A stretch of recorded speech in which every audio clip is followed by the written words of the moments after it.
Yeah.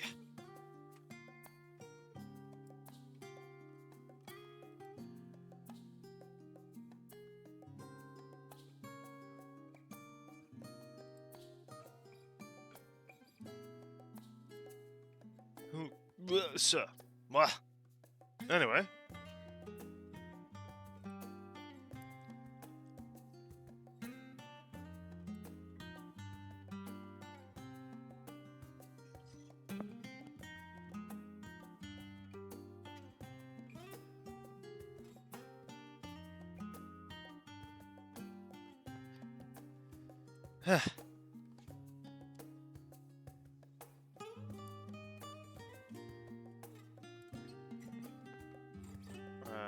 Let's see.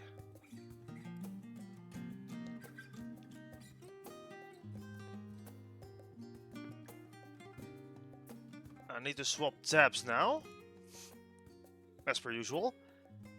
Into the no gaming one. Oh, wait, everything was already prepared. I forgot about that. Let me get the tier list out of the way first of all. Oh no, I forgot. Dang it. Ah, crap. Hold up. No, no, no. This isn't my background, by the way. I bought this one. Let me see if I can find it. No, it wasn't that one.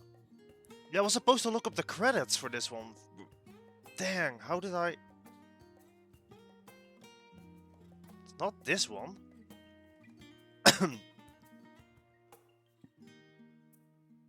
Fuck.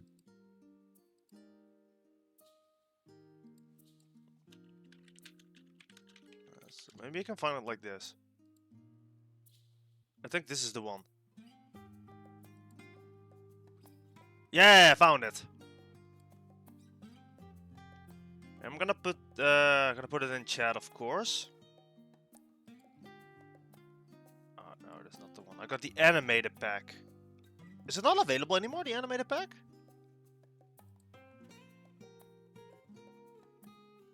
Oh, there it is. Oh, it was not $45 before. Hello, kitty cat. Well, it was made by... What are you doing? Kairu? I think. Let me just pull up the page again. There we go. This person here made the background. It's right. It's right here. The rock asset is free. The one that is on the foreground. You can't see it right now. There's a static version. That's just the images. And I got this package, the all version, which has the animated and the... I'm gonna give proper credit. There you go. There you go. There's the proper credit.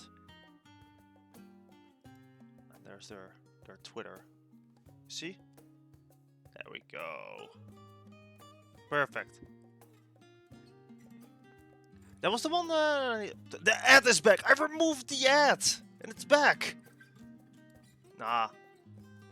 Hold up. We're getting element inspect here. I don't think you can see the element inspector, but that's fine. It's back. Hold up. I'm gonna remove that ad again. I literally pressed the close button, and then it was like Google was like, "Hey, why don't you like this ad?"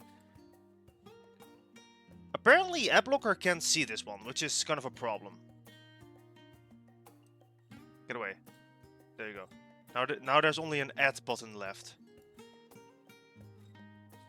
And remove the iframe. There we go. That's the benefit of being a coder. As you can, see how this works. You can see the code. You can use the inspect element. Hey, kitty, you wanna... Get over here, kitty. There you go. Yeah. I have a cat that's trying to climb up. Hi. Oh, okay. Hi. Yes. Anyway. Command with used. You can see how much clean this looks. Like there's like a little smoke effect, so it looks real. You know, it looks real. Yeah, I don't think there's, besides the credits for the artist, I think a lot of other VTubers used. And there's the firework again. Yeah, it's been bad today. There's a lot of firework already going on. Anyway, let me grab the list. This time for realsies. We're gonna get that list ready. I prepared the list earlier today. And I have to go back to my channel to see all the games I actually played this year. And I even added the games that I have only played once. Oh, whoa, I'm moving stuff. What? Reset UI? What the fuck? This is not the UI. There we go. Let me move myself towards the left. Alright. So, this is a single-use tier list, as they call it. Because it is indeed serving a single list purpose. Let me just cut some corners here. Okay. There we go. So, this tier list here is, of course, going to show all the games I've played. I have not prepared clips for everything I wanted to do. So if I just think of a funny moment, I could just pull it up, probably on YouTube. I have a YouTube tab up here next. So let's see what our list is all about. So these are all the games I have streamed this year. I have made some things double. Like, I mean, Final Fantasy 7 Remake is up here twice. Because I do count episode Yuffie as an individual episode. Because it is technically, you could argue it's DLC is expansion. But there is more to the game.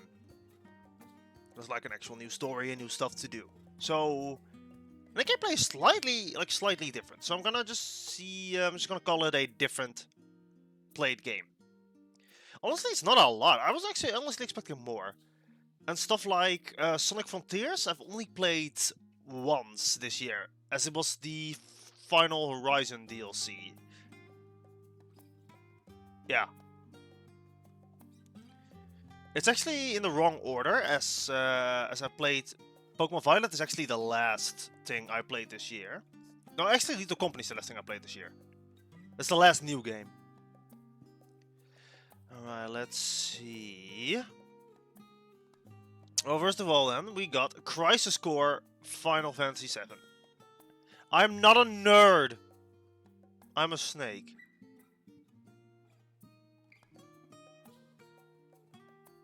I'm not a nerd. I'm not. Crisis Core was actually a replay in case you weren't there. I had played the game before. The original one, the PSP one. So I knew a lot of the game back about. She's messing me up. Eris, stop! I'm trying to talk. I'm not a nerd. I'm not. Nuh-uh.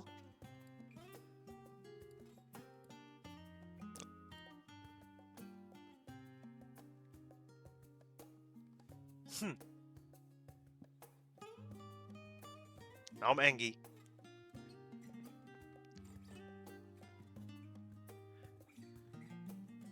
Let's see, where's the... I'm not, nuh-uh. Nuh-uh. I'm not the biggest nerd. That title goes to Vino. So true. Crisis Core is a banger. So it's already on the banger. It's straight up. It's already on the banger list, right? Right, just without question. Crisis Core Reunion, however, did change some things in the made more accessible aspect, as is the limit breaks. Oh, I mean the limit breaks. Yeah, I guess the limit breaks. The limit breaks and the summon attacks back in the day just came out of nowhere, and you just always had to be prepared for them, right? Crisis Core Reunion added like a little meter that they're preparing their attacks, and you can stop them. You can weaken them or stop them in total. So this kind of rebalanced the combat of some bosses. And yeah, that's what made it fun. So they kinda eased up on the difficulty, I'd say. You could argue it's more difficult because if you don't power it down, it's stronger than it was before. But the fact that the limit breaks came out random was actually kind of hype. They did make the Buster Sword more fun, because I can't remember that the Buster Sword had like a stance in the original Crisis Core. Yes, yes. Yes, the ending made me cry again. Come on, man. The ending is so painful. Man, I don't think I have any funny clips when it comes to Crisis Core. Because, yeah, it was just mostly me playing through the game and talking about how much I liked it. It was like one of the games I bought the PSP for, I remember that much. The only game I bought the PSP for was a kind of a Dissidia collection that I saw. Like a really cool Dissidia. Yeah, the cool Dissidia package. It had like all cards and stuff. It was really cool. And I liked it. So I bought a PSP. I bought the Dissidia, I think, limited edition, I guess, whatever it's called then. And it was really cool.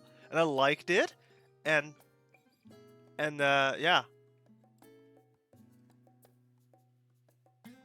Okay, you take care of IRL stuff. Mint, how dare you? How dare you say that about the ending team? Alright, go. Leave Daenerys!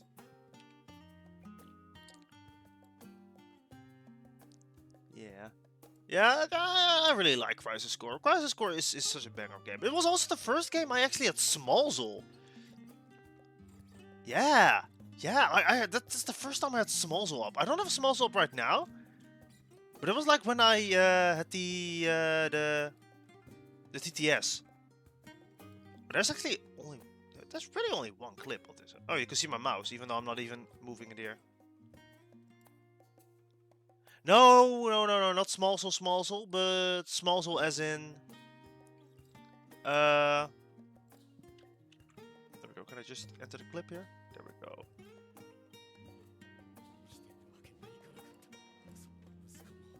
Damn, she should have called life alert if she had fallen. Hold up. I played it in Japanese, I forgot. Because I couldn't stand the English voice actor for Zack, the new one. Damn, she should have called life alert if she had fallen and couldn't get up. Man, I agree, Smallzul. This was when he killed his mother, by the way. At least that's what we thought at that point. But Angeal did not kill his mother, by the way. I don't wanna slander Angeal's good name. He did not kill his mother. He would never. Okay. Up next is actually Sonic Forces, also a replay. As I played Sonic Forces when it came out back in the day. I remember having a lot better time with Sonic Forces this time around, and having a lot of fun with the character creation. I think I made like a really silly dude. Like a really silly fellow. Can I just go to my channel real quick? Let's see if I can pull up the silly fellow. How do you search in this? I don't think you can. Oh, there we go. Sonic Forces. Yeah, I played the game twice. Oh god, there was like months between them for some reason.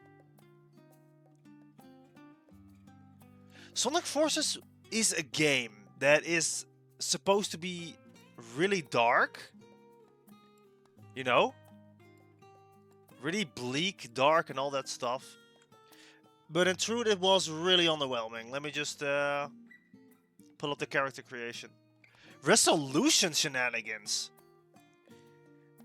Oh man, what happened here? I forgot. Can I just? What was the Markiplier? Hi Markiplier. Markiplier's Among Us stream. Let me at least appear for now, because I haven't booted up the game just yet. I hadn't booted up the game.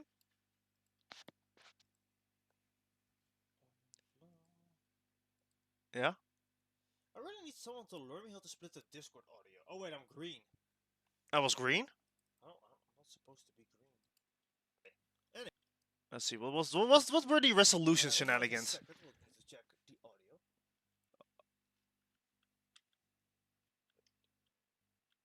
Yeah. Alright. I press continue. Save slot, isn't there? Ah! Yes! This game only has one save slot. I think there's only one save slot. Can I do a backup? So I had to make a backup of my original save, by the way, to play this game again. Oh man. Yeah, this game only had one save slot. Yeah, that was I don't think it's resolution shenanigans. God. When did this game come out? Because I'm pretty sure this game is like 2019 maybe? Like goddamn, how can you only have one save slot? That was awful. Sonic Forces is only $9.99 at this point too. That's crazy. That's on sale. That's why. It came out 2017 even. Ooh. Ooh, pain. But yeah, the game was pretty fun. I'm not gonna lie. What did my character look like? Oh, didn't create my character yet. There we go. Here we go. We created our character. Oh god. Look at those colorings. Oh, I went with this. Ah, that is That is Did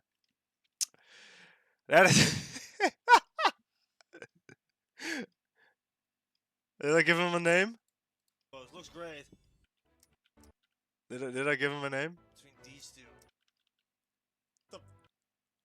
Go back to the character creation actually. Let's Oh yeah, I wanted to make an edgy one first.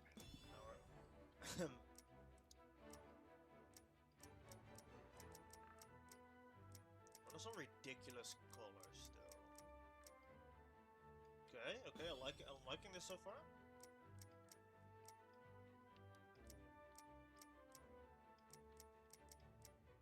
Okay. Yeah. I'm definitely liking this. Oh my god. What the fuck are these colors?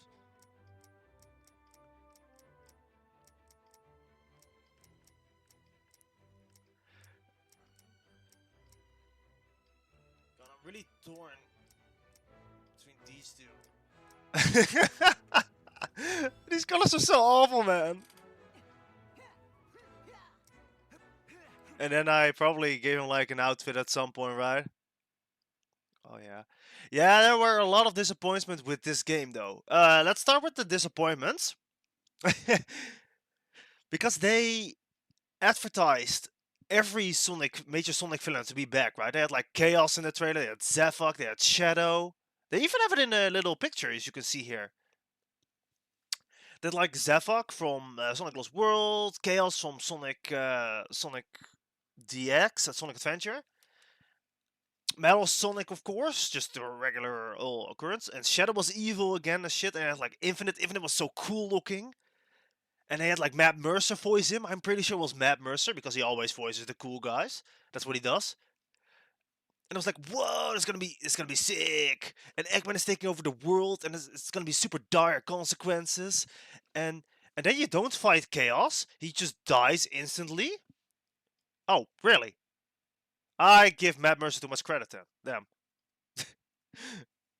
But like, whoa, sick. They're making it all serious and really cool. And then Chaos just dies when Classic Sonic shows up and he just never comes back. Shadow kicks his evil clone self, illusion self, and he's just gone. I mean, so true. I do recognize that name. Yeah, yeah. And yeah, Zevok is a boss fight. It's a really cool boss fight. I'm not gonna lie. His remix of his theme is awesome. Infinite is a weak boss fight, especially the last one. I talked about this during the stream, but the devs never intended there to be a Metal Sonic fight either. So at the end of the development time, I'm gonna guess they added the final Infinite fight. They copy pasted that and made it a Metal Sonic fight. So by the time you fight Metal Sonic, that is a cool, unique boss battle chase, right? And then you fight Infinite for the final time, and then you're like, wait, this is just a copy of the Metal Sonic fight, even though it's the other way around. Which is just insane to me. They copied a boss fight just to have a Metal Sonic boss fight, which is, wow, it's actually insane. It does have a really cool remix of the US Stardust Speedway team, which is also really cool because at the same time Sonic Mania came out, and remember that Sonic Mania is made by Americans, right? It's made by American fans. They made a Stardust Speedway remix, the Japanese version, and then the Japanese developers of Sonic they made a US Stardust Speedway remix, which was was pretty cool, like an exchange project, you know. They're both bangers, of course. And it actually made me appreciate the US version of the Stardust Speedway team more because I never really liked that one. Do I have the soundtrack? I have the soundtrack. Let me see if I can find it. Infinite. But yeah, Infinite was really a wasted opportunity. Infinite was really cool.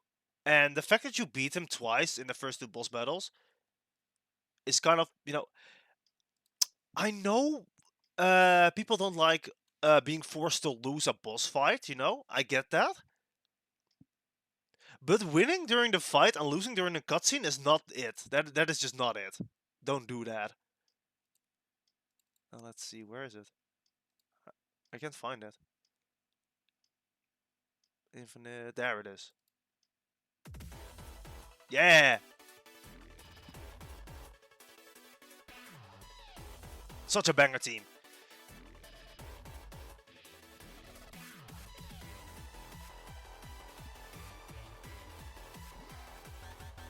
This is definitely not the version.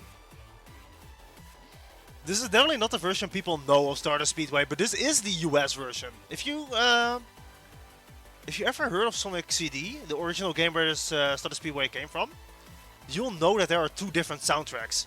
It's so wow that there are just two different soundtracks for that game. A US version and an EU/Japanese version, which is where the whole Stardust Speedway split comes from. So yeah, I would say I definitely enjoyed my time with Sonic Forces. I cannot give it an absolute banger because of my complaints. The character creation is unironically a fun addition, especially when you're just trying to create a ridiculous looking character. Then it's really fun, right? I can't take the story seriously because Sonic is captured, supposedly tortured, right? And then at stage 5, you fight Zavok, and Sonic's like, "Oh man, I'm free again. Nah, I'm gonna kick your ass." And he's just okay. There's like no repercussion, no wounds. He isn't like playing sloggier or slower. Nah, he's just okay. And he just escapes and is like, "Hey guys, I'm back. Nothing wrong. What? Eggman took over. Oh, let's just save the world." And the whole subplot of Sonic supposedly being tortured is just gone. Would have loved to see Sonic, actually be tortured. You know, yes, that would have unironically made the game darker. But just saying things doesn't really get the point across when you show the opposite. So yeah, I don't think this game went far enough to make the story actually feel bleak and then hope. And the ending song is kind of trash. I'm not gonna lie. I'm just gonna give it a good game. I'm just saying it's a good game. You know, it's Sonic. I like Sonic. I like playing Sonic games.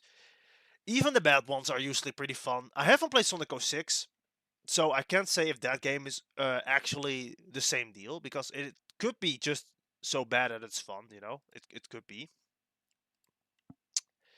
But I would not be able to tell you if that is the case. Why is my... There we go. So yeah, I'm gonna give that game my completionist rating of play it, finish it. It's a pretty short game. Like most of the games, it only took me 2 streams, about 6 hours. Yeah, but the trailer is fan service bait because you see all those cool villains. I did hear someone made an epilogue or a second sequel, whatever, for Sonic Forces. That is pretty cool. It introduces Neo Metal Sonic again. That is a main villain from Sonic Heroes. And Infinite is back. Supposedly it's pretty high quality. So who knows? I might play that sequel mod at some point. And if also there is a mod that makes the boss fights more difficult, it actually adds a Chaos Zero boss fight. So that's neat. That's neat. At least the fans are doing the things that Sega won't, which is kind of sad. Well, regardless, up next is Jedi Survivor. Now, Jedi Survivor, I really, really, really adored the original Fallen Order that I played back on the channel. It was one of the games that I couldn't really put down and just wanted to keep playing and playing, right? I remember one specific moment that I just clipped because I just laughed my ass off. Where is it? There it is. No, that... Ah, yes! I cannot talk about this game and not include the amazing PC port that it had, because I mean, oof. Let's talk about the PC port, right? No job ever goes according to plan, does it? What fun would that be? Whoa, hey, friends. How's the new guy doing? Bit of a talker, but good in a fight. Friends, what did you do to the frame rate? Gab sliced the yacht. Yep, that is... I now have a PS5, so when the next Star Wars game comes out, I'm not gonna play it on PC again. I have lost my trust in that one. Yeah, it's one of the few games I had the death counter up. I remember that much. I think it was a lot lower this time around compared to the initial time I played the game. The first game, Fallen Order one. And yeah, there were a lot of difficult fights though. This game had a lot of cool Jedi fights. I definitely love this game a lot. Especially one fight pretty late into the game with a very recognizable character. You probably know him, even if I don't tell his name. It's one of the most famous Star Wars bad guys, you know? And it's a really cool fight. And that is one of those fights where you know you're gonna lose, yet you fight with all desperation to win, which is just perfect. And the final boss was really cool. Like, this whole game is just cool, right? And here's another clip. This is one of my favorite clips from the year. This is definitely one of my favorite clips from the year, this one. Take a look at that view. Is that a giant crater? Wow. I got it so easy. Guard the cliff, crush the locals, look at the scenery. Nobody's getting past me. Not without a blaster hole in him. I wonder if I'll get promoted for doing such a good job. Then I'll get the other droids to guard the cliff.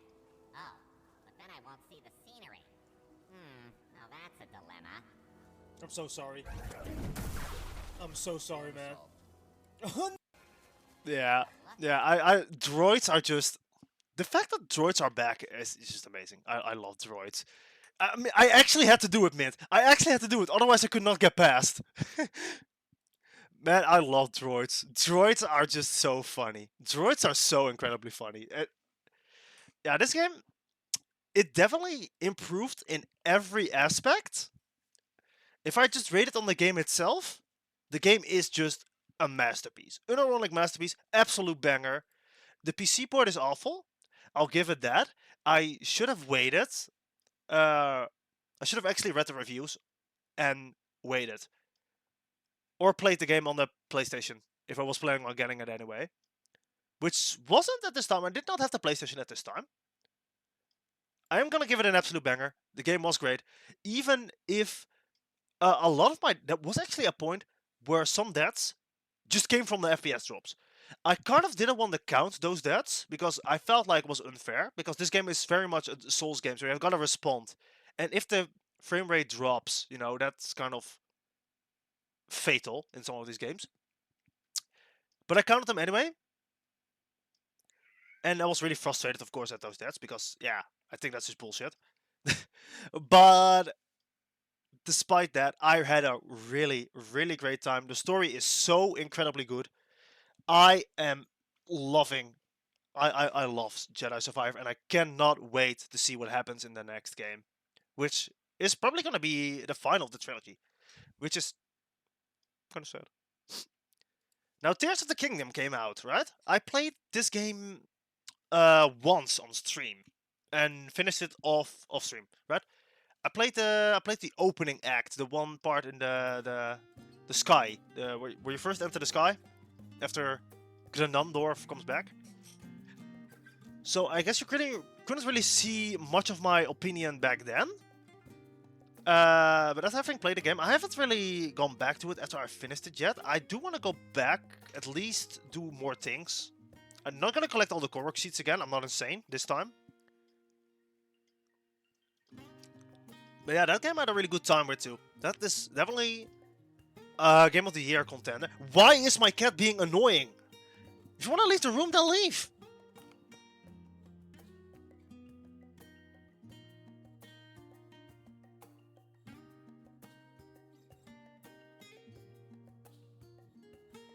Okay. Anyway. The problem with these kinds of games, there are other franchises where I feel the same way. In a game like Breath of the Wild, after having done everything, right? Like actually everything, I did everything on the Wii version. Then I got a Switch. The Wii U version, by the way, I mean.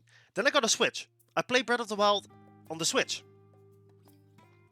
And I couldn't really bring up the mood to play Trials of the Sword again, because I kind of did not like that one. I kind of did not like the amount of time and work you had to put in that. I wish there was like a save transfer for Breath of the Wild. Something Nintendo really doesn't do. The only game I can really recall that has save transfer on Nintendo devices is actually Monster Hunter, and that's only between devices. Like Monster Hunter 3 Ultimate had like cross save. You have to download an app on the 3DS and on the Wii U. Yeah, the Wii U, and you could like transfer your save file between the two, because you could only play locally on the DS, which means you could play it on the go. You could play it with friends, right? Monster Hunter 3 Ultimate was really fun. I really loved the game. And then on the Wii U, you could play it online. You could go into the hubs and then play with other people, right? So you had like a reason to own both games. The game looked better on the Wii U. You could use your 3DS, I think, as controller too. Which is just I love that. And that was very cool. I like that. But yeah, Nintendo doesn't really do save transferring, which is kind of sad, because it's Breath of the Wild is just the same game on the Wii U and the Switch. It may just look slightly better on the Switch, but it is the same game, and I feel like you should have been able to transfer your save. Yeah. Now back on Tears of the Kingdom. Because I had already done everything in Breath of the Wild, Tears of the Kingdom didn't really engage me on completing it, because it felt like the same world again, which is of course true, it is the same world. But it kind of hampered my motivation in the same way as when I played it on Breath of the Wild on the Switch. It's the same world. I already done the Korok seed collecting. I already did all the shrines. And the fact that it's back, there are another 100 and something shrines. There is 100 and something roots to collect in the depths. There is 1200 Korok seeds, I think, in this game. And I'm immediately turned off. I immediately think like, nah, I don't want to play this anymore. I'm just going to beat the game and I'll see if the game gets DLC or something. The game didn't get DLC, which is honestly good, as it is that means that the developers did everything they wanted to do to the game, which is very nice. I do want to say that I think they never showed anything of the depths in any of the trailers, which is insane. Because the first time I saw that hole, I think I actually... Did I see that on stream? I think I did see one of the holes on stream, where you could jump into, and I thought it wasn't a safe option to do so. I thought you would die or something, right? Let me see if I actually have that. I'm not sure if I saw one of those. I want to know what my first reaction was to seeing one of those holes. I never went in, but the first time going in there, realizing you can, wow, that was insane. Because there's like just like a whole new map. I thought it was endgame stuff, yeah. And then you just go in there, and there's like an entire new section to explore. Like, what the hell? That's so cool. Let me see. It should be near the end then. Because that's when we landed.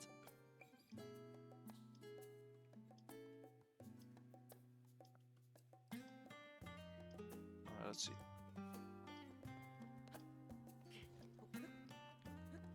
I don't think I actually saw one, did I? No, we're gonna have to go past that, huh? Oh, we did see Pura for the first time. Wow, what a... Going... For a... Return.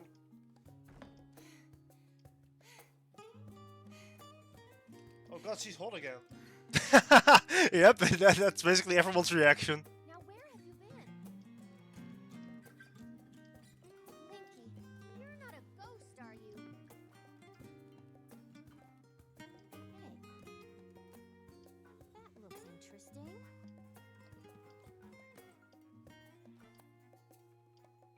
Phew.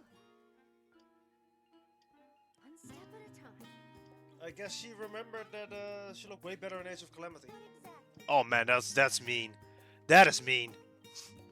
Well, I did like... I'm gonna go into a bit of a spoiler now for this game. I did like that they were like, you have no idea where Ganondorf is. We have to find out where Ganondorf is. You know? There was like a whole search of where Ganondorf would be. And then it's just exactly at the same location where we left him. Which is kind of ironic, to be honest. There was like a whole quest of where would Ganon be?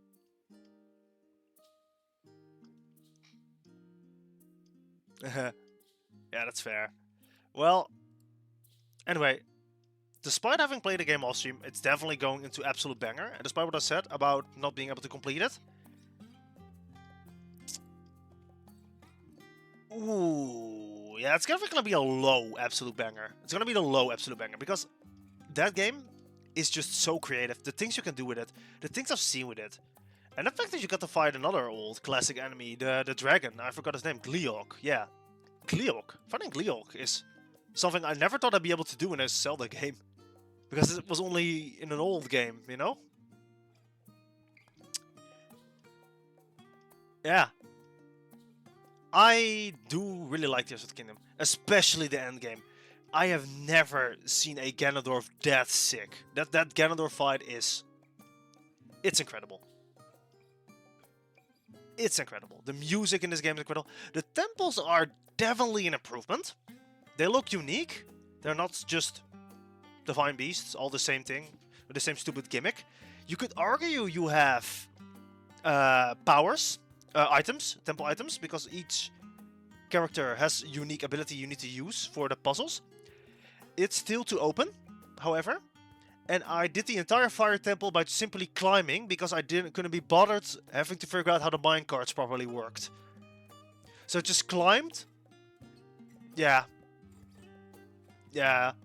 I did not do the fire temple the way it was intended at all, because it was just such a mess for me. It looked great, the fire temple. It was definitely one of the most visually cool looking temples, but man, it was such a mess to go through. Such a mess to go through.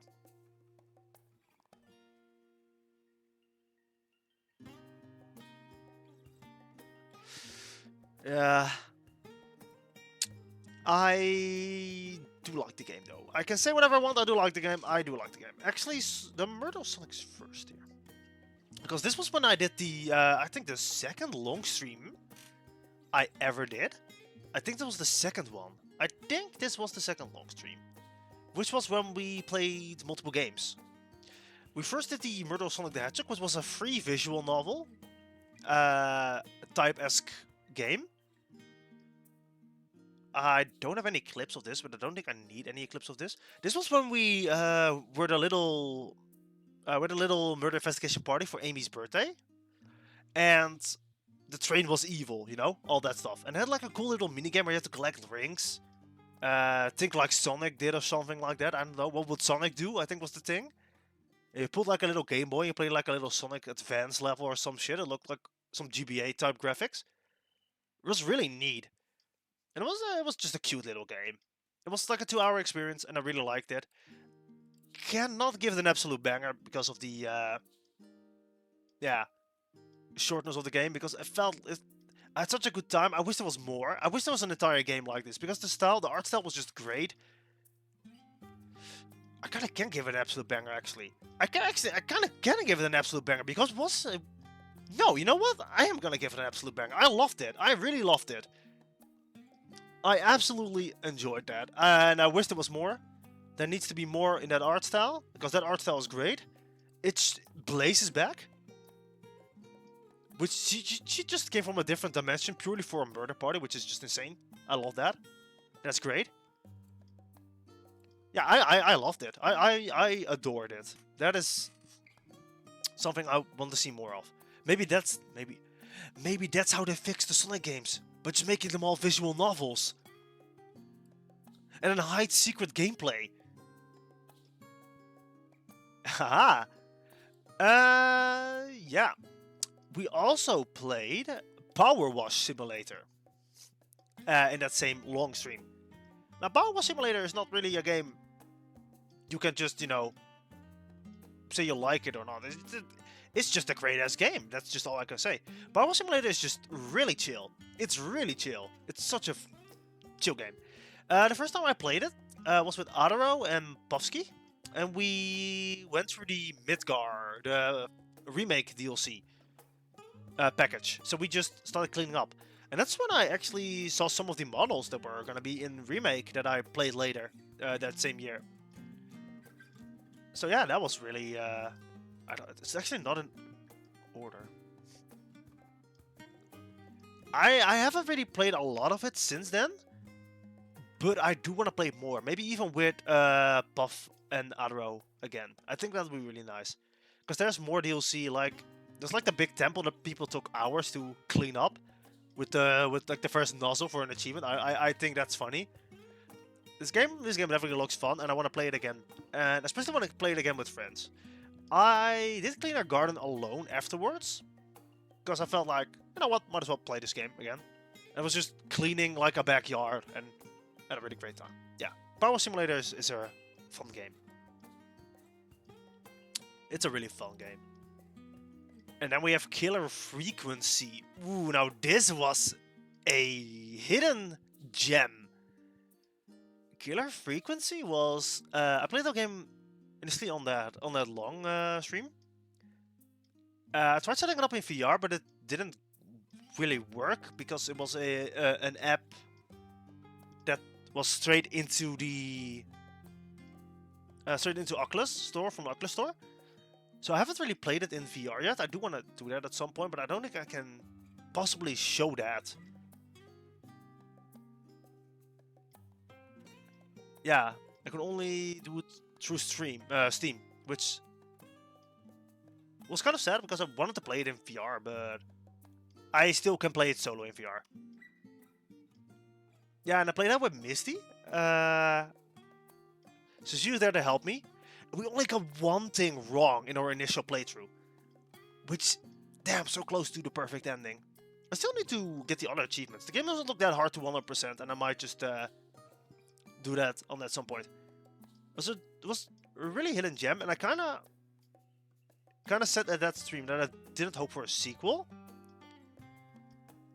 But I lied, and I kind of do want a sequel, but in a different town with a different different characters and a different killer. I think the Whistling Man arc was really, really good. I really like that. The twist wasn't was like halfway showed. I remember there was one call where there was the girl Dawn. She called herself at that point, and she was like standing in front of a her apartment. She said, and she forgot her key, and they had like the same security system as Roller Ricky's, right? And at that point, she was like, "It's a very busy street. There's a lot of noise, but you didn't hear anything, only music." And there was like something suspicious about that call, right? And then I gave her the code to the alarm, the alarm test, instead of the code that disables the alarm, right? Because I wasn't sure. I didn't trust her. Which was a really ballsy move at that point, but I just didn't trust her, right? And then it turns out she was actually trying to, you know, go into Roller Ricky's studio. And that was just such a cool thing to do. Like, you had to help the people the entire night, and then they just did that. Like a phone call where you just had to, you know, make sure that you don't make the wrong choice. And I really like that. That was such a cool twist. Killer Frequency. I know I'm putting a lot of games in this spot, but it was an absolute banger. It was definitely an absolute banger. I adored that game. Pokemon Ranger. Now, I never played the initial Pokemon Ranger, right? But I did play Shadows of Almia. And the original Pokemon Ranger is kind of hard. I'm not gonna lie. It's kind of difficult. Because you have to continuously draw circles until they were capturable.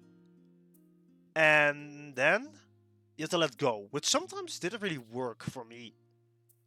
Or then broke the line, so you have to do it again, which is pain. This game is... It's really hard. It's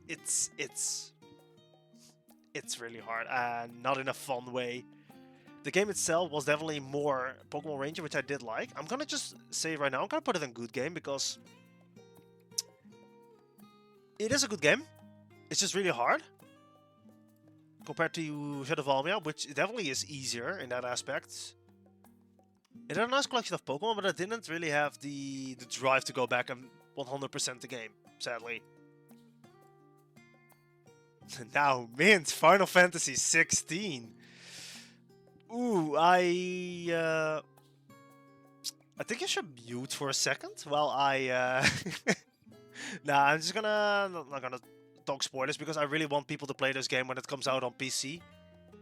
I just really want people to play this game in general, because this game is a gem.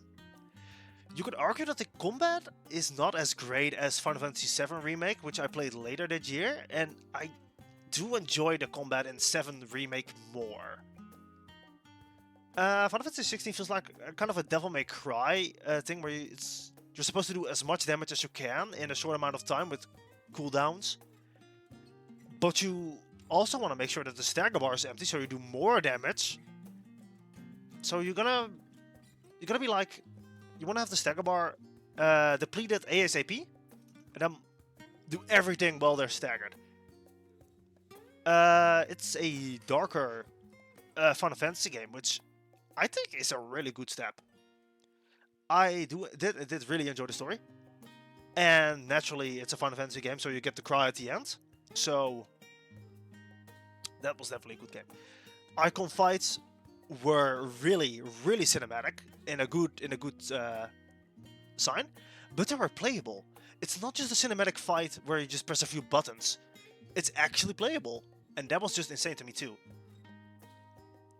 My favorite fight in the game was actually quite an early fight. Oh, there's more fireworks. Quite an early fight, which I did play through in the demo, actually. It's a demo fight that I did.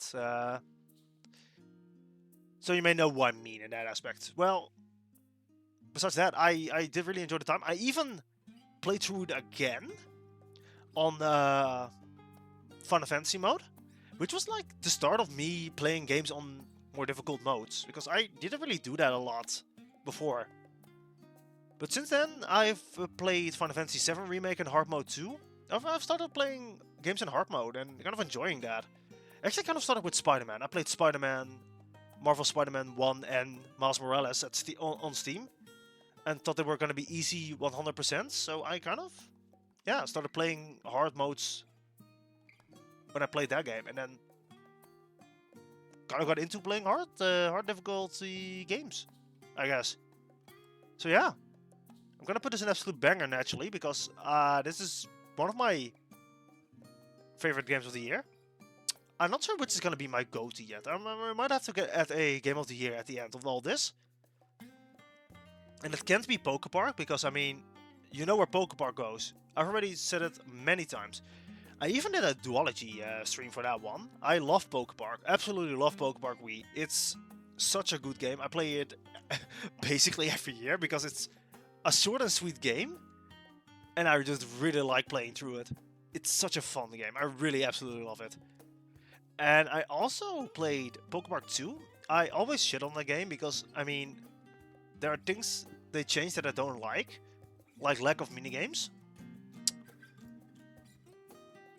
Ooh, might this be the first mid-game? I did like the multiple character choices. I don't like the modern areas. I do like the Pokemon selection. But I don't like the lack of minigames, which is basically what the game is all about. This game is going in mid. I'm gonna keep shitting on the game. Plus, the game crashed on me on the end, and the disc broke. Which is definitely on me and not on the game. But it does mean I kind of have to get a redemption on that game at some point. I did buy a new disc already. I have it somewhere here. Yeah, I did buy the game again. So I can probably play it next year. I'm probably gonna play Poke Park 2 next year. Poke Park 2 next year. We're gonna play it again. Might have to even do it in one go, because the game isn't that long. Now, Sonic Frontiers kind of doesn't really count for this year, I'd say. As I've only played once. I only played the new Final Horizons once, and I haven't finished it yet. And I did not really like what I played then. I've said it before with Ahead in Time. Ahead in Time is a really nice, cozy game. That is really fun to play and beat, right? It's a really nice, sweet game to 100%. It's not hard, it's easy, and sometimes that's nice, just playing an easy game, right? And then they added Death Wish DLC, which was unfun difficulty, which added new achievements, so I was no longer 100%ing the game. And yeah, it was not fun at all. I never gone back to Head in Time until I played the game with Misty, and I have no intention of actually doing Death Wish, because I don't like it. It's too difficult, in an unfun way. And Sonic Frontiers is basically doing the same. Sonic Frontiers is easy, except for the first boss, which I could not get because you could hold parry, which was really easy. Yeah, exactly.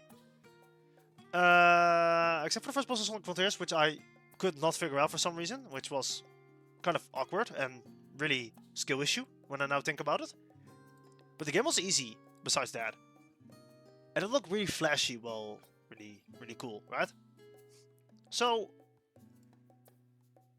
what does the New Horizon do?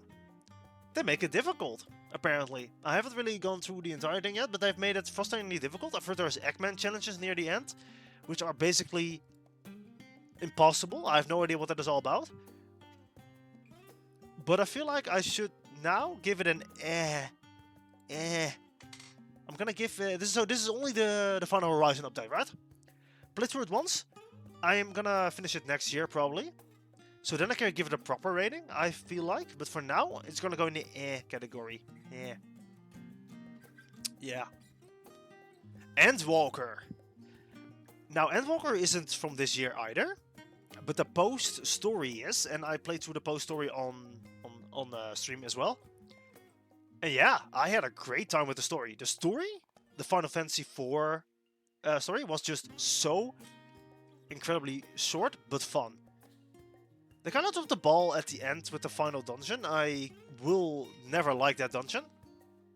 I had such different expectations to going in, and my expectation was ruined when it looked like a basic Final Fantasy 16 castle.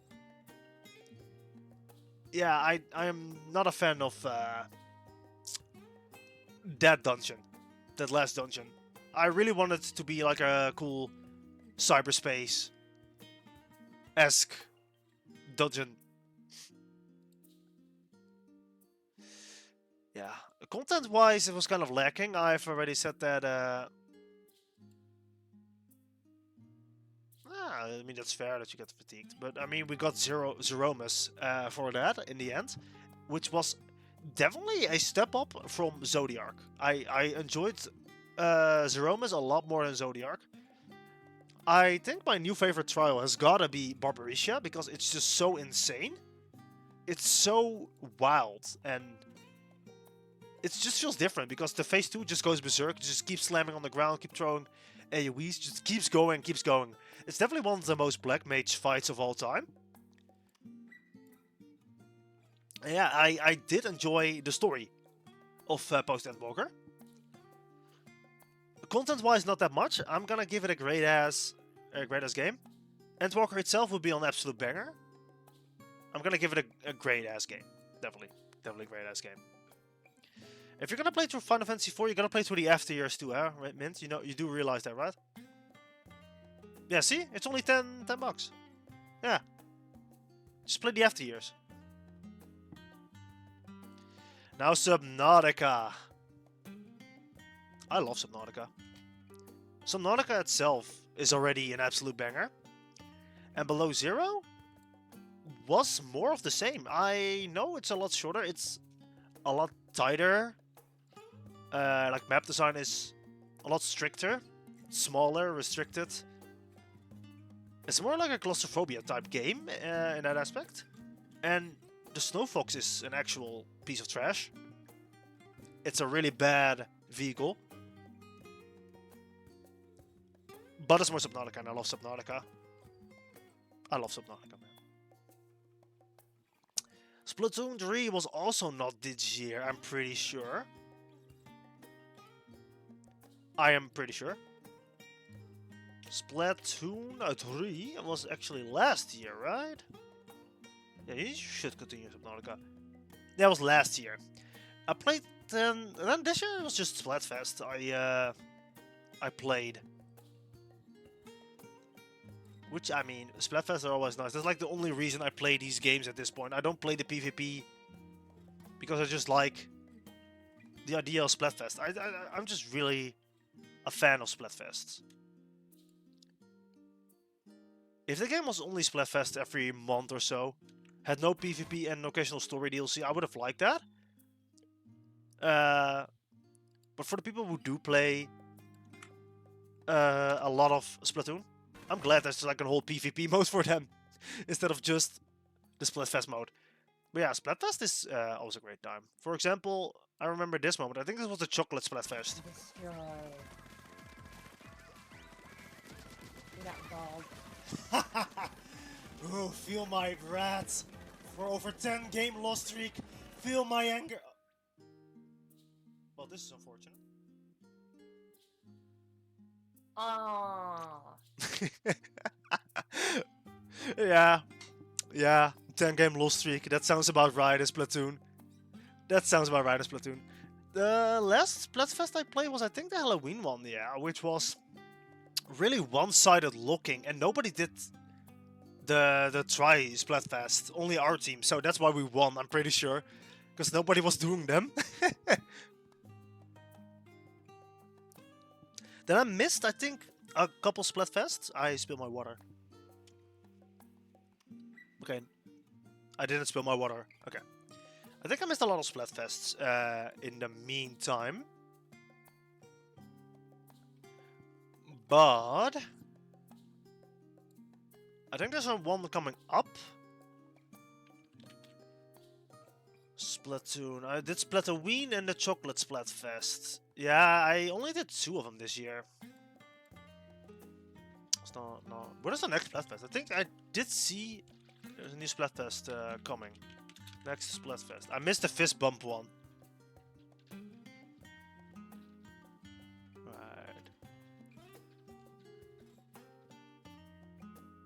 Yeah, there's a new Splatfest coming January 13. I might play that one. Even though I said I'm gonna take a break in January, I might just come out of retirement to play that Splatfest. And if there's gonna be a Rebirth demo, I'm definitely gonna play that too. Yeah.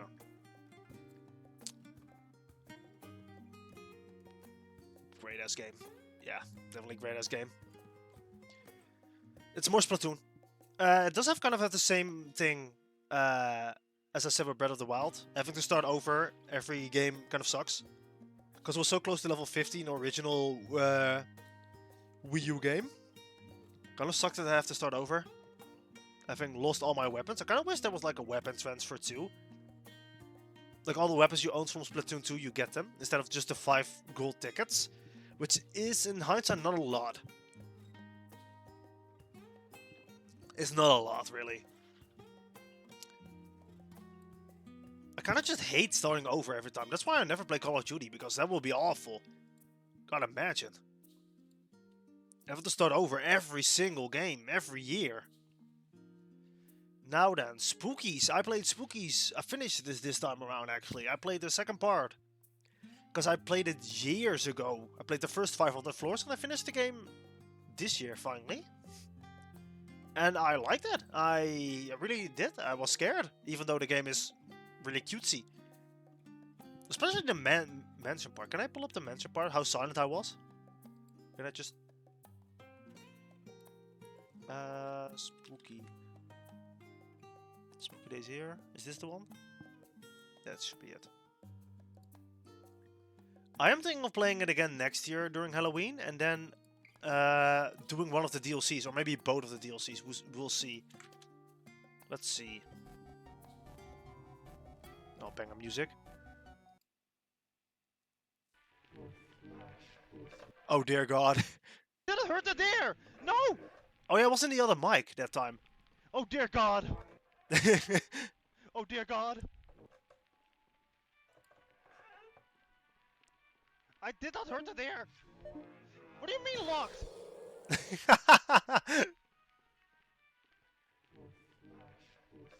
And then you said, oh dear God.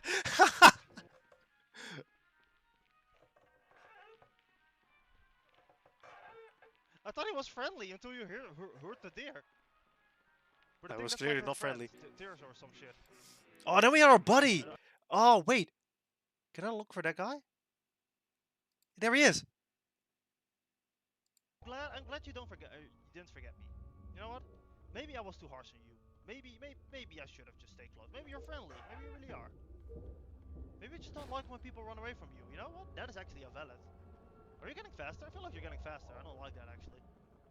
Come on, walk. Walk with me. It was so chill. Whenever he came around, it was actually really chill time. You got some good music though. I like this team. This is a banger team, man. I really like that guy. That guy is actually really chill. And this is kind of nice, because there isn't the possibility for 2 specimens to spawn at once. Wouldn't want you to get lost. So it's just kind of a nice walk. Terrifying. Yeah, welcome back. Welcome back.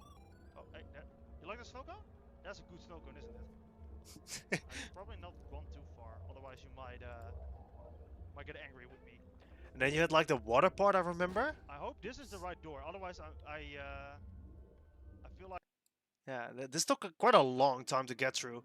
With like the mermaid. Like, I mean, I get it, right?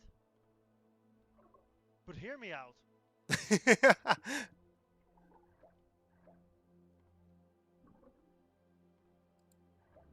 not go in the water. I swear to God, you better not go in. Hi.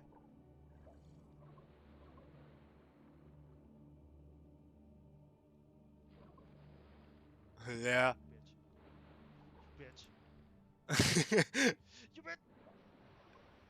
Yeah, this took quite a while to get through these water rooms. I remember that much. Yeah. Great game. Really great game. Let's see. Next we have the Pokemon Ranger Shadows of Almia then. Now this is a game I really liked. I'm gonna put that in the absolute bangers, just right there. I already talked about Pokemon Ranger. This game is just nostalgia. I love Gen 4, so this game is really up my alley. And it's more looping, drawing loops. I can't wait to play the last one of the trilogy, Guardian Signs. It's gonna be more loop drawing. A lot more loop drawing, just circles. I do know that the third one has that whole summon mechanic where you gotta draw specific symbols and stuff. Summon legendaries. I know I said at some point I was gonna play the game on stream until I 100%ed it, like getting all the legendaries. No, I mean until I get all the Pokédex entries and then fight Regigigas. I didn't. I still haven't played the game after I did that, but I'm gonna do it in my own time probably. Or maybe even next year. Maybe we'll do it next year. Who knows? But yeah, I had a good time. Really good time. Sylvania, a lot of fun. Definitely an improvement. The story was pretty neat too, I guess. The story of Pokemon Ranger isn't really important, I'd say, but it's cool that you start in the school years and then like a rookie ranger and then become like a top ranger. I like that. I really like that. That's good storytelling. Good storytelling. Song of Nunu. Now, this was a really short game. I first saw this game during a Nintendo Direct, I remember, along with the other game. I didn't expect this game to be so short, which is kind of a bummer because I really enjoyed the game. It kind of reminds me of another game that's really short and has like the same playful mood. I can't recall the name right now, but yeah, it was a really nice, short, sweet game. Give a little bit of lore for Nunu and setting him up, setting Nunu and Willem up for more lore. Since all the Legends of Runeterra, since all the Runeterra games lore are now all canon, apparently, this game should be canon too. Which means that there is actually something coming for Nunu and Willem in the future, and the Watchers may break out at some point, which is terrifying. And if that happens, maybe Lysandra can finally leave her solitary ice castle. Who knows? But yeah, on the subject of that ice castle, it was really cool to see the Howling Abyss. It was not fun to do that stealth segment. Because I don't like forced stealth segments. I don't like that. That's not my thing. I'm gonna give it a great ass game because I really did enjoy it. But it was too short. It was really too short. Sad. But it's still a great ass game. Not worth the price, I would say. Because it is like $30 and the game is like 4 or 5 hours. There's things to do, of course, for multiple playthroughs. There's like things you can collect. But it's definitely really, really, really short.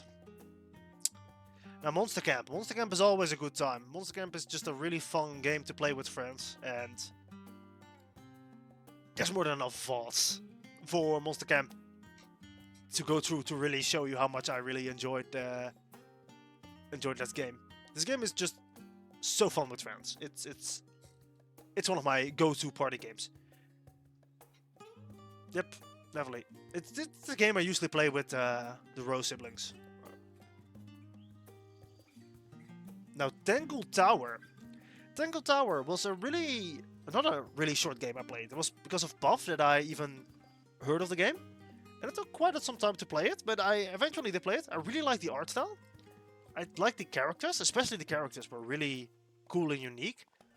And I had like multiple theories in my head going like, this is the guy who did it, like this reason. And then I just completely twisted my expectations on who it is and why they did it. The ending is kind of weird. I've heard a lot of people say that the ending just kind of feels rushed. And I get that. There were no hints, according to some people, too, which I don't really remember if that's true or not.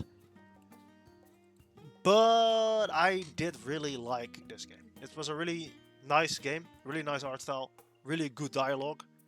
And general, just really fun to explore the area. And I hope there's more coming for this game.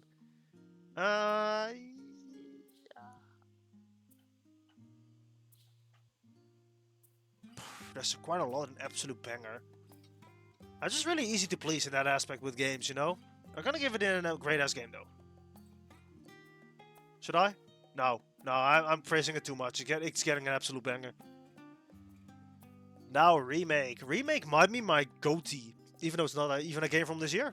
I really enjoyed this game. I have really been enjoying the game on my own, too. I've played through it again, played through it on hard mode, and actually finished 100% of the game yesterday night, or I guess 12 hours ago, you could say now from now.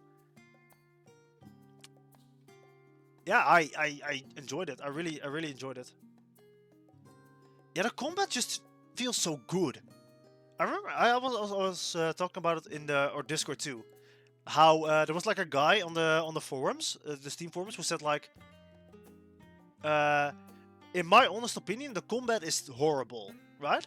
I saw that post on a day, and they were like saying how the game wasn't fun. It felt like Kingdom Hearts stuff and like that. And then I looked yesterday and it was edited, and now it just says, now it's good. It clicked for me, the combat is fun in all caps. So this guy like a whole redemption arc. This guy now really loves the game, which is just, it's funny to me.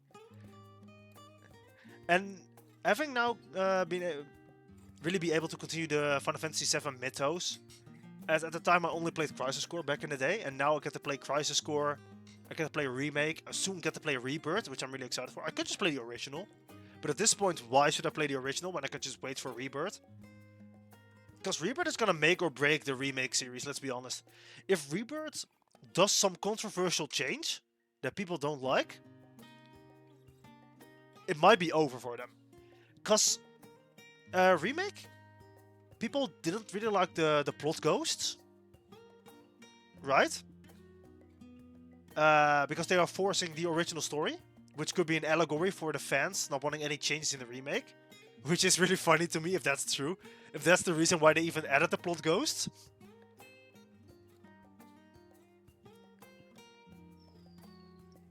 But yeah, I feel like a lot of the original game is still intact here in the remake.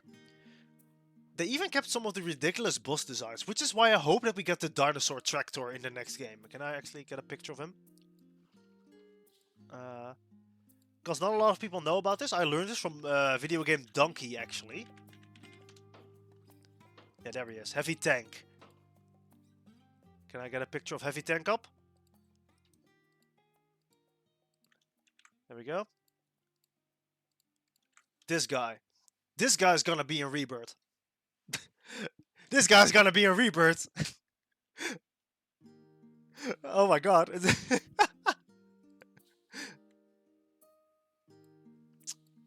Yeah, I hope they continue with the ridiculous designs. The combat is really smooth, especially after playing episode Yuffie, episode Intermission, which is coming up right now. Which is also, of course, going an absolute banger. They really started working on that synergy playstyle, where you get to synergize with your other party member and do stuff together, like cast spells together, attack together, which seems to be a focus in Rebirth as well, where they have to have combined spells, combined attacks, apparently, from what the trailers show. And getting to play Yuffie in the main game, in the main cast, is gonna feel really, really good. Yuffie plays so much better in her little DLC than a lot of the main party members. Because Yuffie is both melee, ranged, and a mage. She's everything in one. Because of her ninjutsu ability, which is just nice. I can't wait to play around with Yuffie and the rest of the gang in Rebirth, in the main game. And getting to play as Red. Oh, and Kate Sid, of course. Because I have no idea how Kate Sid is going to be playing. I've seen like 2 frames in trailers of him being played. Red is gonna be... I do like how she is mandatory now. She's not gonna be a side character, which means she's actually going to be integrated in the plot better, which is only a good thing for me. I really like Yuvi. I think Yuvi is a really good character, especially her story in Integrate or Intermission. You'll see, man. You'll see. They really set her up for great things, and I hope she and Vincent are gonna be a really good tag team, because at the end of the day, the people who are making the remake series did say that it's gonna end in Advent Children, right? So this whole remake is still leading up to Advent Children. Advent Children is still canon, sadly. Which also means Church of Cerberus is still happening. So Yuffie and Vincent are gonna have to go to Deep Ground eventually, right? They are setting it up in this intermission story. So who knows where we'll go with Rebirth DLC. Maybe we'll get a playable Vincent DLC with Yuffie. Who knows? Because for some reason it's those two that are going to Deep Ground. Who knows? We did see Sid in the trailer, Mint, in the last trailer on the Games Awards. He was really nice there, so people are kind of scared he's not gonna smoke and have foul language. We've only seen one scene of him, so we have no clue if he's actually gonna be the same Sid. We have no clue. We have no clue. Plus the whole alternate timeline shenanigans that they're gonna be trying to pull. Who knows how that's gonna work out? In the end, it should all end in that faded cutscene. As far as we know, Rebirth is gonna end at that point. You know that point. That point. That one scene is where supposedly the game will end. As far as we know. So if they are gonna change things, which they shouldn't, they should keep, you know, their moments intact. Because otherwise, the ending is not gonna make sense. Advent Children is not gonna make sense. If the game ends in Advent Children, that person needs to die. I'm just gonna say it like it is. If the game is gonna end in Advent Children, that person needs to die. Otherwise, it doesn't make any sense. So I'm really, really, really gonna be excited for Rebirth. I'm really, really, really excited for Rebirth. I do have a clip to show, my favorite clip from Remake, which might mean that you have to turn away for... I have two clips actually. I have two clips I want to show for Rebirth. That means, Mint, you're gonna have to look away for a second. Yeah, this is definitely after the part where you are at right now. So, I'm gonna show two clips from my favorite parts of Remake.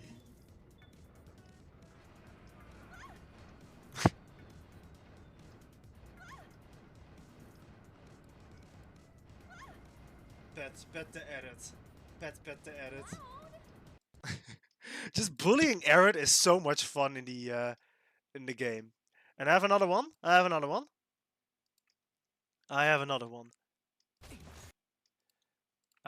of course. The classic Tomberry one.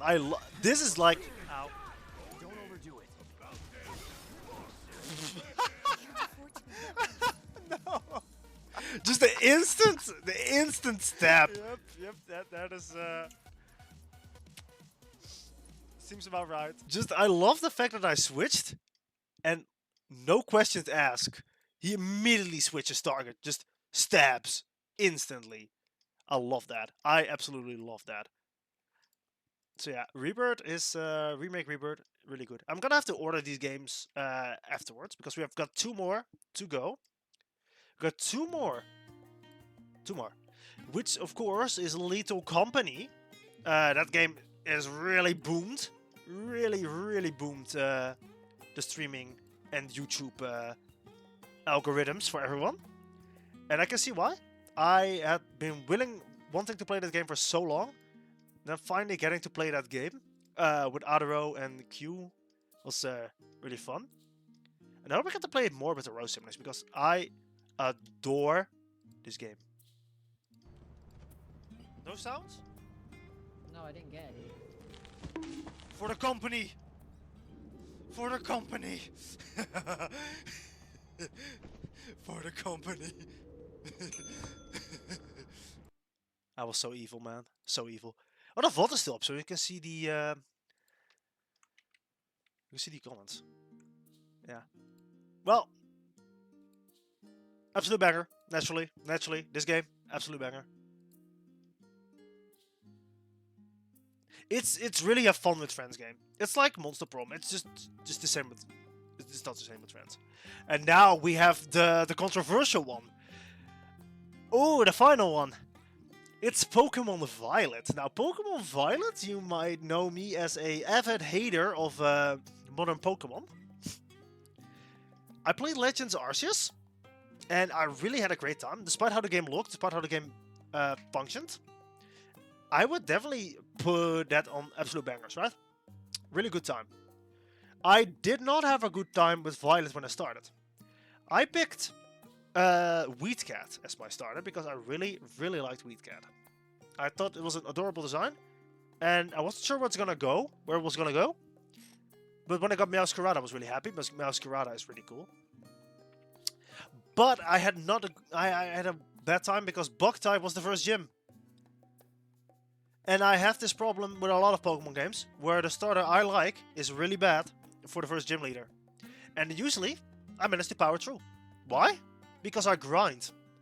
I fight every Pokemon I come across in random encounters.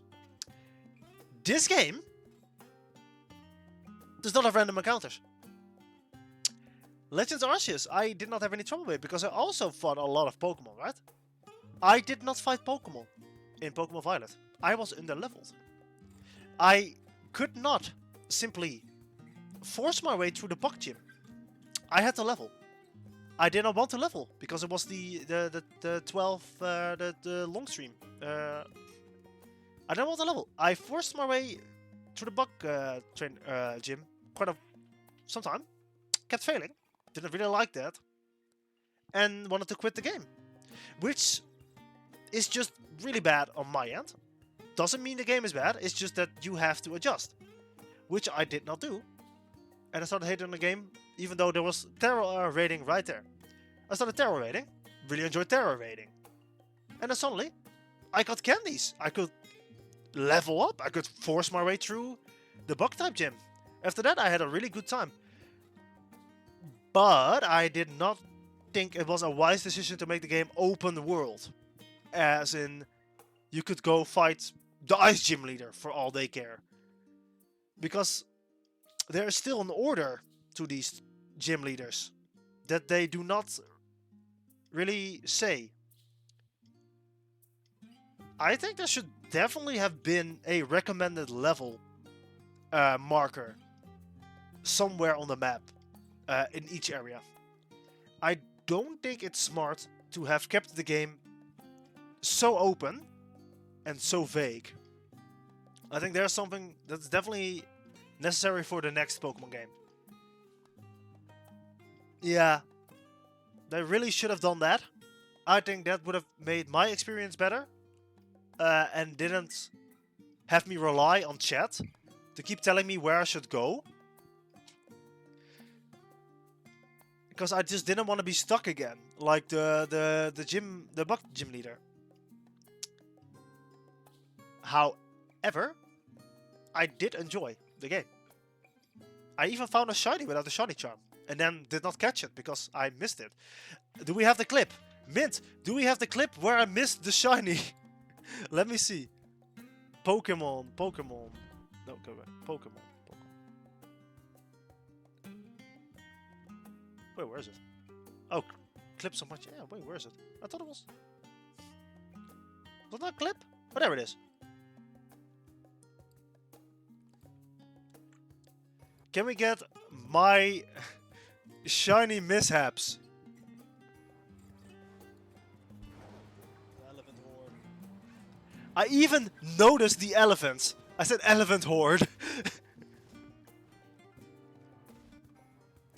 And supposedly this yellow one is supposed to be a shiny, right?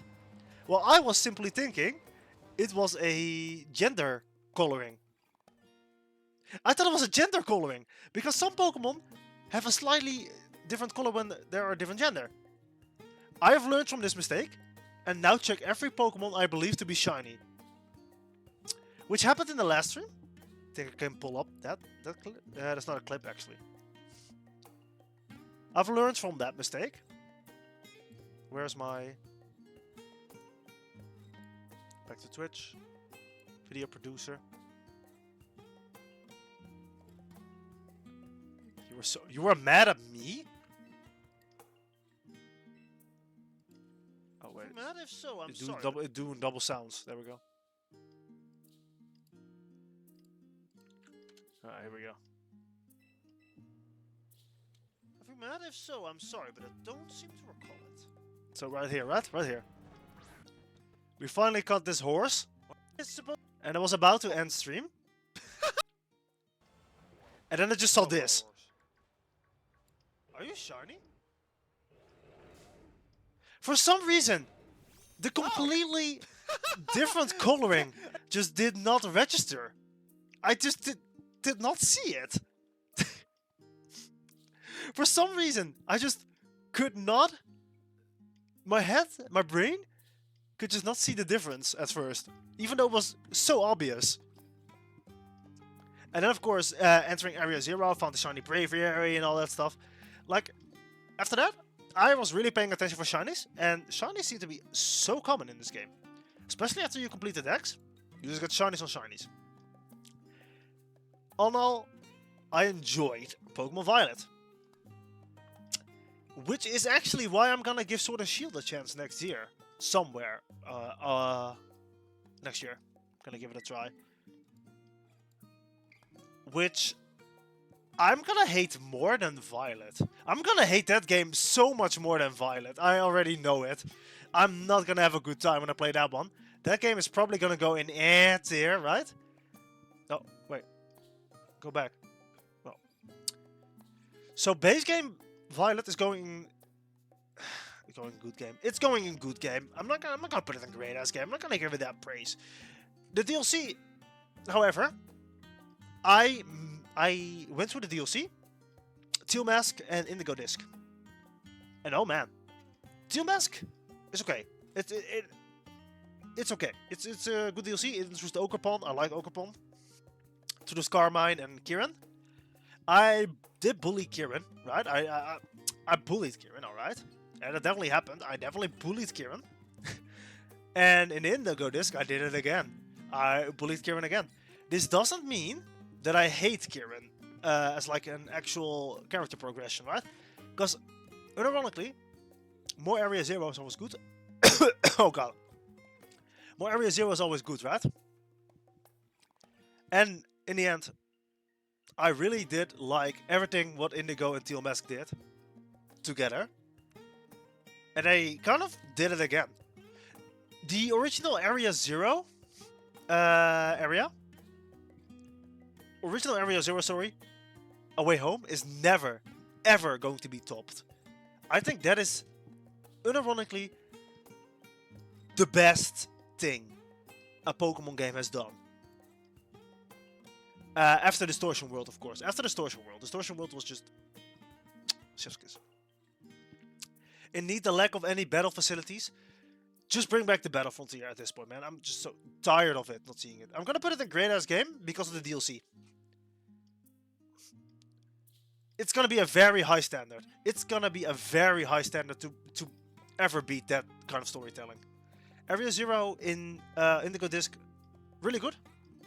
I'm not sure it's the same. I'm not sure if I'm gonna say it's the same type of banger as the original Area 0.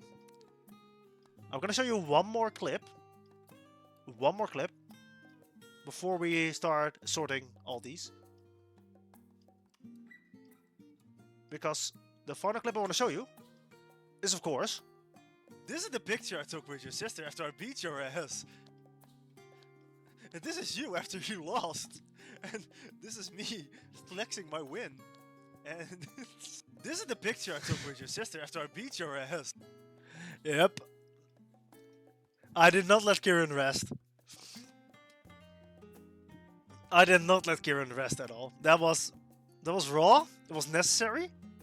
And yeah, yeah, yeah, yeah. Kieran had it coming. I mean, come on, it was kind of being a dick to Carmine.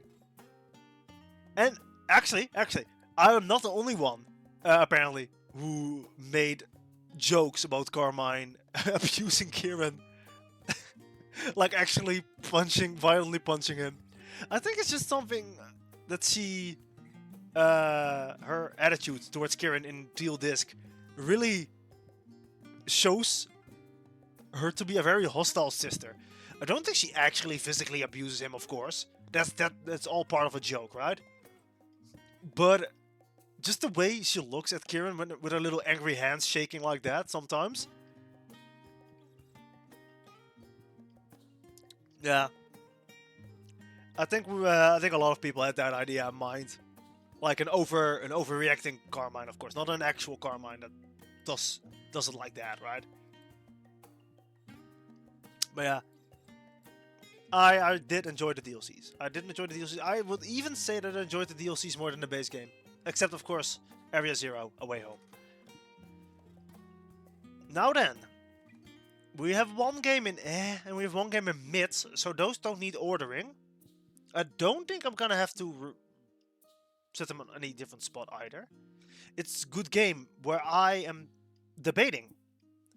Is Pokemon Rangers below Sonic Forces in quality and standard? I'm gonna say no. There were things people expected in Sonic Forces that did not get delivered. And you could argue that they kind of baited people into buying Sonic Forces with the expectation you get to fight classic, familiar villains and have a darker storyline. I think that game kind of is, you know, misdirecting you in that aspect. Well, Pokemon Rangers, I had no expectations going in, just knowing that it was more Pokemon Ranger. So I think that's good. Now then,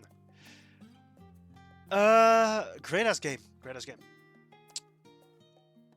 I said it before that Endwalker is kind of post-Endwalker has kind of been mid for me, content-wise. Story-wise, I really enjoyed it, but I think Endwalker post-Endwalker is gonna go down there.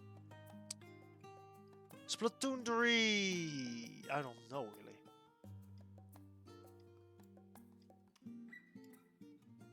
Ooh. Something like this, probably. It doesn't mean the games are just worse, you know. I'm not saying Splatoon is like the worst great game on this list, right? This is just my personal feelings on how I feel like I should make this tier list feel more accurate. Alright, now the absolute bangers part is gonna be really difficult, right? I played Crisis Core before, so let's put it right here for now. Played Monster Camp before. Poke Park I played before. Let's put this game right here. Let's put these two right here.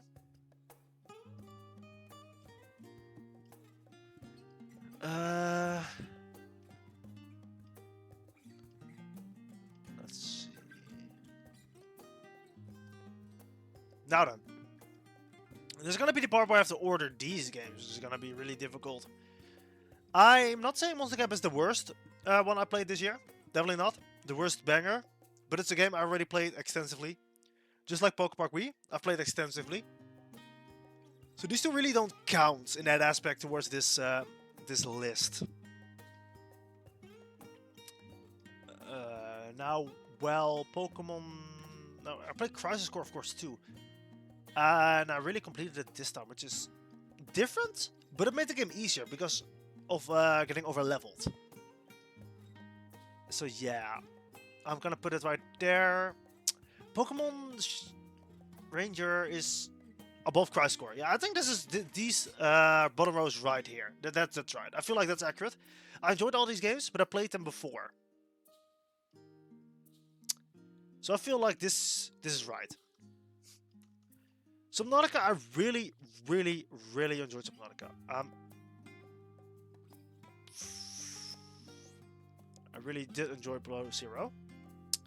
Spooks Mansion, up there. Killer Frequency, I would say above there. I'm gonna say these two here are accurate. Tangle Tower, Murder Sonic the Hedgehog. I'm gonna put Tangle Tower above it though. I did enjoy Tangle Tower more. Now come the AAA games, of course. Killer Frequency, Spooky's Mansion. Killer Frequency was really a banger. Lethal Company. I haven't really played enough Lethal Company to really raise it even further, but I really did enjoy it, and I hope next time we can go further, because I really know how it works more now. Really only need to go back to the ship after 5 PM. That's when really shit starts to go wild. So in that time, you just gotta collect. Keep going in and out of the building, collect stuff, put it all outside, and get it back to the ship. That's basically how you do it. You gotta get shovels first, though. I think shovels above flashlights. That's definitely a thing we need to start doing. Killer Frequency, yeah, that's right. Ooh, now this is a difficult part, right? Tears of the Kingdom or Below Zero? It's, as I said, I did really enjoy Tears of the Kingdom. Really, really did. But it was more of Breath of the Wild. Well, Subnautica is more of Subnautica. Subnautica Below Zero is more of Subnautica. But it's different enough. But I'm still gonna put Tears of the Kingdom above that. Yeah. And I think this is kind of accurate, really.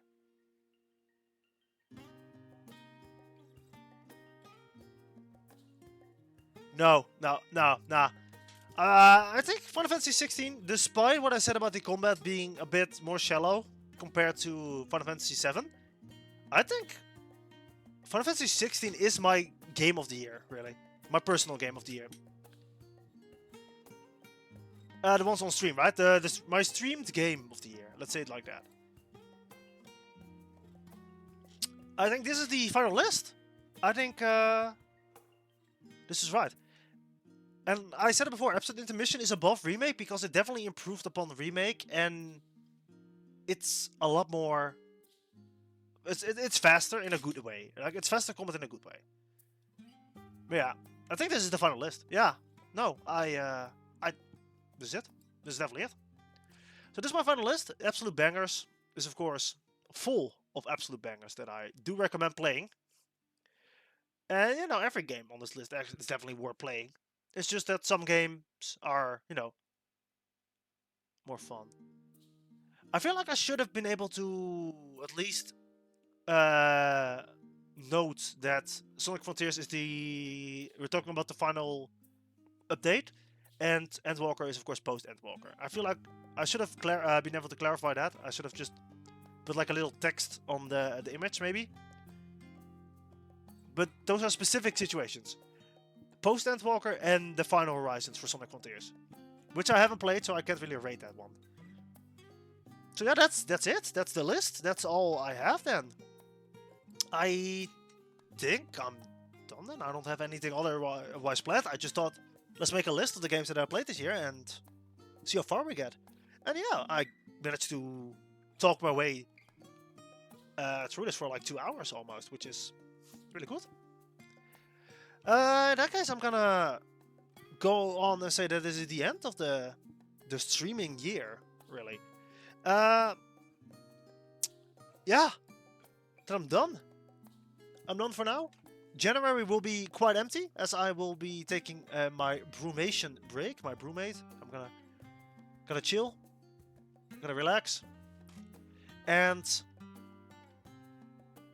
yeah, just get more energy, just get back up, ready for February, March, because that's when, of course, Rebirth is gonna come out, and I'm gonna go full on stream that game probably all week long until I beat it. So that's gonna be definitely a good time. It's gonna be a lot of streams, a lot of longer streams too, as I'm gonna try to take the week off for that one. And yeah, that's basically the planning for now. Like, January is gonna be empty, except maybe the Splatfest and a demo for Rebirth if that comes out. We'll see. I'll probably start getting art again in the meantime. I'll probably start commissioning people again So the January won't be just me only silent, right? I'm gonna make sure that I'm gonna at least get some things out there still. Like, and I'm still active, you know. But yeah, for now, we're done. I wish you all a good day and a good night and a happy new year. Or happy New Year's Eve. And happy New Year. Alright. Then I'm out for now. Thanks everyone, and I'll see you all next year for a good new year of more Sizzle shenanigans. Alright. Have a good day, have a good night, and bye-bye. Bye-bye. Bye. Bye-bye.